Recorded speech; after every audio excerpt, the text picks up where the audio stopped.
T-test. T-test is a parametric statistical technique that is used to find the difference between two means.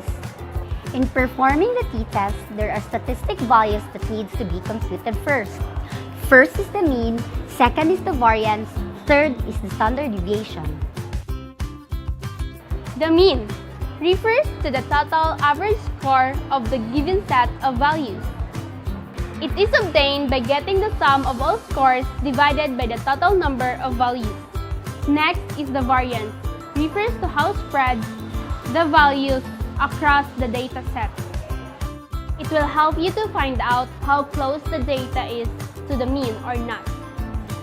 It is obtained by getting first the difference between the mean and each values of the given set. Next, you have to square each values and then get the average. And the last one is the standard deviation. Standard deviation is the square root of the variance. It's a helpful indicator of the variation within the data set. Lastly, it needs to be presented alongside the mean. Alpha level. Alpha level refers to the probability level that must be reached before claiming that the findings obtained are statistically different. It is also the probability of rejecting a null hypothesis even though it is actually true. It is also called the significance level and is used in hypothesis tests, which is actually used to test the validity of your claim. Then we have the p-value. P-value is the calculated probability that is compared to the alpha level. Alpha level and p-value are both connected since the alpha level sets the standard for how extreme the data must be before we reject its null hypothesis, and the p-value indicates how extreme the data are. Small p-value indicates that there is a strong evidence against the null hypothesis, therefore you reject the null hypothesis. And a large p-value indicates a weak evidence against the null hypothesis, therefore you fail to reject the null hypothesis. Then we have the t-value. The t-value is the statistic computed to indicate the extent of the difference between two groups that is being examined. There are two types of t-tests. The t-test for two dependent samples and the t-test for two independent samples. The first one is the t-test for two dependent samples. This kind of t-test is the sample groups are highly related to each other since they involve the same subject.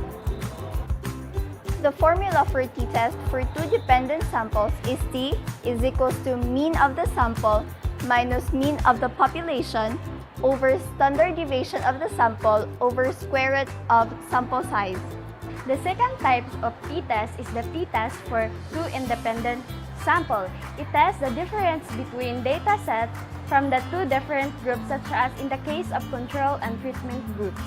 There are two formulas for the t-test for independent sample is used. First is the assuming equal variance and the second is the assuming unequal variance.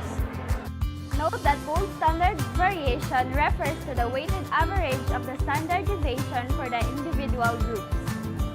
Formula for assuming equal variance is t equals mean of the first sample minus the mean of the second sample over gold standard deviation square root of 1 over the first sample size plus 1 over the second sample size.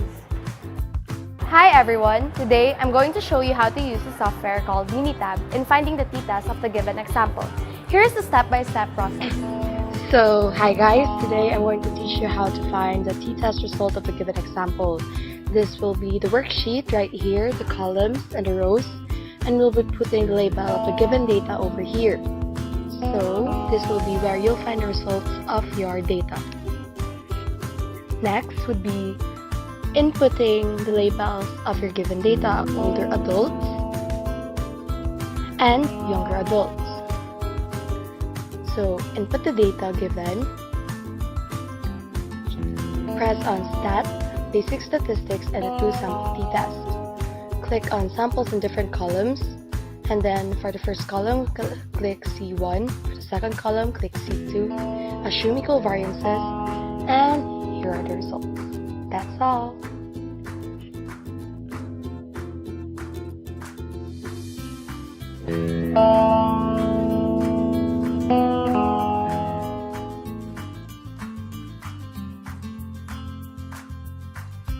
Hey everyone, I'm Ryan Kenth and I'm here to give the interpretation on our sample problem using t-tests. Our research was conducted to examine the difference between older and younger adults in perceived life satisfaction. A pilot study was conducted to examine this hypothesis. 10 older adults over the age of 70 and 10 younger adults between 20 and 30 were given a life satisfaction test. Scores on the measure ranging from 0 to 60, with high scores are indicative of high life satisfaction and low scores are indicative of low life satisfaction.